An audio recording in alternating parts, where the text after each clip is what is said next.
আপনার কি মনে হয় সকাল থেকে রাত পর্যন্ত আপনি যে সমস্ত ডিসিশনগুলো নেন সেই প্রত্যেকটা ডিসিশন কি আপনার? কখনোই না, বরং সত্যিটা হলো আপনাকে কেউ কন্ট্রোল করছে। আপনি নিজের ইচ্ছায় কোনো কিছু করেন না। আমি জানি আপনারা আমার কথাটা ঠিক বুঝতে পারছেন না। চলুন এটাকে আমি আপনাদের ছোট্ট একটি উদাহরণের সাহায্যে বলি। লাস্টবার আপনাকে যখন কেউ গালি দিয়েছিল তখন আপনার রিয়াকশনটা কী রকমের ছিল? আপনার নিশ্চয়ই হাত কাঁপছিল, আপনার নিশ্চয়ই অনেক বেশি রাগ হচ্ছিল। আপনার ব্রেন হয়তো আপনাকে এটাই বলছিল, হয় সামনের মানুষটাকে শেষ করে দাও, অথবা তুমি নিজেই হলে বেকার একটি মানুষ, তুমি এখান থেকে চলে যাও। দেখুন, এই পৃথিবীর 90% মানুষ সারাটা জীবন এই রিয়াকশন মুডের মধ্যেই কাটিয়ে দেয়। যেন কেউ একটি বোতাম টিপে দিয়েছে আর আপনি অনেক বেশি রেগে গেছেন, কেউ আপনার একটু প্রশংসা করেছে আর আপনি অনেক বেশি খুশি হয়ে গেছেন, আর আপনার লাইফে অল্প একটু সমস্যা আসার পরেই আপনি ডিপ্রেশনে চলে গেছেন। আর যদি আপনার খুশি, আপনার রাগ সব কিছু অন্য মানুষের হাতে থাকে, তাহলে আপনি আর মানুষ নেই, বরং আপনি একটি রিমোট কন্ট্রোলার খেলনা হয়ে গেছেন। অর্থাৎ কেউ একটি বোতাম টিপলে আপনি নাচতে শুরু করেন, আবার কেউ একটি বোতাম টিপলে আপনি কান্না করা শুরু করেন। কিন্তু আজকের এই ভিডিওতে আমি আপনাদেরকে বলবো ওই ডার্ক ট্রুথ সম্পর্কে, যা সাইকোলজির কোনো বই আপনাকে শেখাবে না। সেটা হলো কিভাবে আপনার এই ইমোশন আপনাকে বাঁচিয়ে রাখার জন্য নয়, বরং আপনাকে কন্ট্রোল করার জন্য ডিজাইন করা হয়েছে। আর মনে রাখবেন, ভিডিও শেষে আপনারা এমন কিছু জানতে পারবেন যা সত্যিই আপনার জীবনকে পরিবর্তন করতে পারে। তাই ভিডিওটাকে শেষ পর্যন্ত অবশ্যই দেখবেন। তো চলুন শুরু করা যাক। আপনি 1 সেকেন্ডের জন্য চিন্তা করে দেখুন, যখন আপনার অফিসের বস আপনার উপরে চিৎকার করে, তখন আপনার বডি ঠিক সেই কেমিক্যালটাই রিলিজ করে যে কেমিক্যালটা আপনি কোনো সিংহের সামনে চলে আসলে রিলিজ হবে। আপনার হৃৎপিণ্ডের স্পিড বেড়ে যাবে, আপনার হাত কাঁপতে শুরু করবে, আপনার মন এবং ব্রেন তখন আপনাকে দুটো কথাই বলবে, হয় সামনের মানুষটার সঙ্গে লড়াই করতে হবে অথবা এখান থেকে পালিয়ে যেতে হবে। কিন্তু আফসোস, আপনি আপনার বসকে মারতে পারবেন না, আপনার বসকে জোর গলায় কোনো কথা বলতে পারবেন না, আর অন্যদিকে আপনি অফিস থেকে পালিয়েও আসতে পারবেন না। আর এখানে সব থেকে বড় সমস্যাটা হয়, আপনার এই ইমোশনটা ভিতরে ভিতরে আপনাকে শেষ করে দিচ্ছে, এনজাইটি হয়ে অথবা ওভার থিঙ্কিং হয়ে। কিন্তু আপনাকে এখানে একটি কথা মনে রাখতে হবে, আপনার এই ইমোশনটা রিয়েল নয়। এটা হলো কেবলমাত্র একটি কেমিক্যাল সিগন্যাল। এটা হলো আপনার মোবাইলে আসা ওই নোটিফিকেশনের মতো। আর এখন আমার এই কথাটা ভালোভাবে বোঝার চেষ্টা করুন। যখন আপনি বলেন আমার অনেক বেশি রাগ আসছে, কিন্তু সত্যিটা হলো এই কথাটাই হলো ভুল, বরং আসল কথাটা হলো আমার শরীরের মধ্যে রাগের কেমিক্যাল রিলিজ হচ্ছে। পার্থক্যটা বুঝতে পারছেন? যখন আপনি বলেন যে আমার মধ্যে রাগ আসছে, তখন আপনি সত্যিই রাগ করা শুরু করেন, কিন্তু যখন আপনি এটাকে কেমিক্যাল হিসাবে দেখেন, তখন সম্পূর্ণ খেলাটাই বদলে যাবে। দেখুন, এই পৃথিবীর সবথেকে ডেঞ্জারাস মানুষ তারা নয় যাদের কাছে বডি আছে, যাদের মাসল অনেক মজবুত, বরং এই পৃথিবীতে সবথেকে ডেঞ্জারাস মানুষ হলো তারা যারা এই কেমিক্যাল রিলিজ হওয়ার বিষয়টা বুঝে নিয়েছে, যারা তাদের ভিতরের এই কেমিক্যালটাকে কন্ট্রোল করা শিখে গেছে। চলুন এখানে আমি আপনাদের একটি উদাহরণ দিয়ে বলি যে এই ইমোশনটা কত বেশি ডেঞ্জারাস হতে পারে। আর আপনারা জেনে অবাক হবেন, এই ইমোশনের কারণেই এই পৃথিবীতে সমস্ত রকমের ক্রাইম হয়। কোনো ক্রাইম কোনো লজিকের কারণে হয় না, সমস্ত রকমের ক্রাইম আপনার ভিতরের ওই 5 সেকেন্ডের ইমোশনের কারণেই হয়। মনে করুন আপনি কাউকে গালি দিয়েছেন, আর সামনের মানুষটি কোনো কিছু না ভেবে রেগে গিয়ে নিজের ইমোশনকে নিয়ন্ত্রণ করতে না পেরে আপনাকে জোরে একটি ঘুষি মেরে দিয়েছে। কেন? এর কারণ হলো সামনের মানুষটি তার ইমোশনকে 5 সেকেন্ড কন্ট্রোল করতে পারেনি। এখানে যে ঘটনাটা ঘটল এটা কেবলমাত্র ইমোশনের কারণে।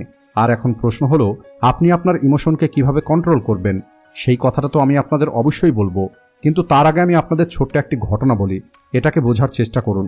একটি মানুষ গাড়ি চালিয়ে যাচ্ছে, কিন্তু হঠাৎ করেই ওই গাড়ি চালককে ব্রেক মারতে হয়। এর কারণ হলো একটি 6 থেকে 7 বছরের ছেলে ওই গাড়ির সামনে চলে আসে, আর এই কারণেই ওই গাড়ি চালককে ব্রেক মারতে হয়। আর ওই গাড়ির পিছনে একটি বাইক আসছিল, আর ওই বাইকওয়ালাকেও ব্রেক মারতে হয়। যদিও এখানে কারোর কোনো রকমের ক্ষতি হয়নি, কিন্তু তারপরেও ওই বাইকওয়ালাকে যেহেতু ব্রেক মারতে হয়, এই কারণে ওই বাইকওয়ালা একটু রেগে যায়। আর ওই বাইকওয়ালা ওই গাড়িওয়ালাকে বলে, তুই বাইরে বেরিয়ে আয়। আর যখন ওই গাড়ি চালক বাইরে বেরিয়ে আসে, তখন ওই বাইকওয়ালা পাশে পড়ে থাকা একটি ইঁট দিয়ে গাড়ি চালকের মাথাতে মেরে দেয়। আর কিছুক্ষণ পরে ওই গাড়ি চালকটি মারা যায়।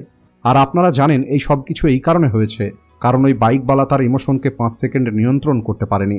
আর পরবর্তীতে ওই বাইকওয়ালাকে 20 বছরের জেল দেওয়া হয়। কী কারণে? কেবলমাত্র 5 সেকেন্ডের ইমোশনকে কন্ট্রোল করতে না পারার কারণে। আর এখন আমি আপনাদের আসল কথাটা বলি, আপনার লাইফেও প্রতিনিয়ত ঠিক এটাই হচ্ছে। আপনি স্বীকার করেন অথবা না করেন, আপনার হয়তো জেল হচ্ছে না, কিন্তু আপনার রিলেশনশিপটা জেলে পরিণত হয়েছে। কারণ আপনি হয়তো রাগের মধ্যে সেই কথাটা বলে দিয়েছেন যে কথাটা হয়তো আপনি আর কখনোই ফিরিয়ে নিতে পারবেন না। আপনার ফিলিংস লো বলে আপনি জিম করাটা ছেড়ে দিয়েছেন, আর আজ আপনার শরীরকে দেখে রাগ হচ্ছে। আর এখন আমি আপনাদেরকে বলবো যে কিভাবে আপনি ওই 5 সেকেন্ডের ইমোশনকে কন্ট্রোল করতে পারবেন এবং আপনার জীবনকে আগের থেকে ভালো তৈরি করতে পারবেন। কারণ আমি আগেই বলেছি আর এখনও বলছি, পৃথিবীর 80-90% মানুষ কেবল নিজের ইমোশনকে কন্ট্রোল করতে না পারার কারণে নিজের সমস্ত সম্পর্কগুলো নষ্ট করে ফেলছে, আর এমন কিছু ভুল করে ফেলছে যে ভুলগুলো হয়তো সে আর কখনোই সংশোধন করতে পারবে না। আর এখন যদি আপনি আপনার ইমোশনকে কন্ট্রোল করতে চান, তাহলে আপনার প্রয়োজন হবে একটি সিস্টেমের। আর আমি আপনাদের ওই সিস্টেমটাই এখন বলবো, যা বড় বড় পলিটিশিয়ান, ম্যানিপুলেটর, বিজনেসম্যানরা ব্যবহার করে থাকে। আর ওই সিস্টেমটার নাম হলো দ্য 5 সেকেন্ড রুল। আর এই স্টেপটা একটু মনোযোগ দিয়ে শুনবেন, কারণ এটা আপনাদের জীবন বদলে দিতে পারে। দেখুন, সবার প্রথমে বলি, এটা হয়তো একটু কঠিন, কিন্তু যদি আপনারা এটাকে নিজের জীবনে অ্যাপ্লাই করতে পারেন, তাহলে আমি লিখে দিতে পারি আপনি আপনার জীবনে পরিবর্তন নিয়ে আসবেন। যখনই আপনার ব্রেনে কোনো ইমোশন আসবে, যেমন রাগ, হিংসা অথবা ভয়, তখন আপনি কোনো রিয়াক্ট করবেন না। আপনি কেবলমাত্র 5 সেকেন্ড দাঁড়িয়ে যান, আর এরপরে ওই 5 সেকেন্ডটাকে বাড়িয়ে 10 সেকেন্ড, 15 সেকেন্ড, 20 সেকেন্ড করে তুলুন। আর যদি আপনি এটাকে একবার করা শিখে যান, তাহলে আপনি আপনার জীবনের নিয়ন্ত্রণটা নিজের হাতে নিয়ে নিতে পারবেন। এর কারণ হলো, আপনার ব্রেন আপনার ইমোশনকে কন্ট্রোল করতে দেয় না। যেমন আপনি কোনো কাজ করছেন, আর ওই কাজটা যদি আপনার সঙ্গে না হয়, তাহলে আপনার ব্রেন আপনাকে বলবে এখন রেস্ট করা যাক। আর তখন যদি আপনি রেস্ট করেন, তাহলে ওই রেস্ট কখন কয়েক ঘন্টাতে পরিণত হয়ে যাবে আপনি বুঝতেও পারবেন না।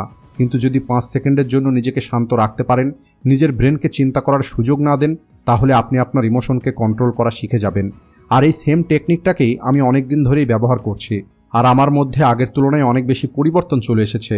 যেখানে আমিও অল্প কথাতেই অনেক বেশি রেগে যেতাম, কিন্তু এখন আমি অনেক বেশি শান্ত মানুষ হয়ে গেছি। দ্বিতীয়ত, এখন আমি আপনাদেরকে যে পদ্ধতিটা বলতে যাচ্ছি, এটা আমাকে একটি গুরুজি বলেছিলেন। যখন আমি ছোট ছিলাম আর আমার অনেক বেশি রাগ হতো, তখন গুরুজি বলেন, যদি তোমার কারোর উপরে রাগ হয়, এমনকি সামনের মানুষটি যদি তোমাকে গালি পর্যন্ত দেয়, আর তোমার মন যত খারাপই হোক না কেন, তুমি ওই কথাটা চিন্তা করবে না। যেমন তোমাকে কেউ বারবার গালি দিচ্ছে অথবা তোমার সঙ্গে কেউ ঝগড়া করার চেষ্টা করছে, তাহলে তুমি ওই কথাটা চিন্তা করবে না। আর যদি তুমি চিন্তা করছো, তাহলে ওই কথাটা চিন্তা করবে না, বরং অন্য কিছু চিন্তা করা শুরু করো। যেমন আপনি কোথাও যাচ্ছেন আর রাস্তায় কারোর সঙ্গে আপনার ঝগড়া হয়ে গেছে, আপনাকে রাগানোর চেষ্টা করছে, তাহলে আপনি ওই পরিস্থিতিটা সম্পর্কে চিন্তা না করে আপনি অন্য কিছু চিন্তা করুন। যেমন আপনি বাস কখন পাবেন, আপনার রাস্তাটা কী রকমের হবে, আপনি সঠিকভাবে পৌঁছাতে পারবেন কি পারবেন না, আপনি কোনো রিলেটিভের বাড়িতে যাচ্ছেন, তাহলে আপনি সেখানে কি নিয়ে যাবেন, এই সব কিছু সম্পর্কে চিন্তা করুন। আমি জানি এই সব কিছু শুনতে আপনাদের একটু অদ্ভুত মনে হচ্ছে, কিন্তু যদি আপনি সত্যি সত্যি এই সব কিছু ভাবা শুরু করেন, তখন সামনের মানুষটার ভ্যালু আপনার চোখে কম হয়ে যাবে। আপনি সামনের মানুষটা সম্পর্কে চিন্তা করাই বন্ধ করে দেবেন। আর যেদিন আপনি এই দুটো কাজ করা শিখে যাবেন, সেই দিন থেকে আপনি আপনার ইমোশনকে এমনভাবে কন্ট্রোল করে নিতে পারবেন, যেটা আমি আপনাদেরকে বলে বোঝাতে পারবো না। আর যে মানুষ নিজের ইমোশনকে কন্ট্রোল করা শিখে গেছে, ওই মানুষকে তার জীবন পরিবর্তন করা থেকে কেউ আটকাতে পারবে না। কারণ এই পৃথিবীর সবথেকে কঠিন কাজের মধ্যে একটি কাজ হলো নিজের ইমোশনকে কন্ট্রোল করা। আশা করি আজকের এই ভিডিওটি আপনাদের ভালো লেগেছে, তাই ভিডিওটিকে লাইক ও শেয়ার করতে ভুলবেন না। Thanks for watching.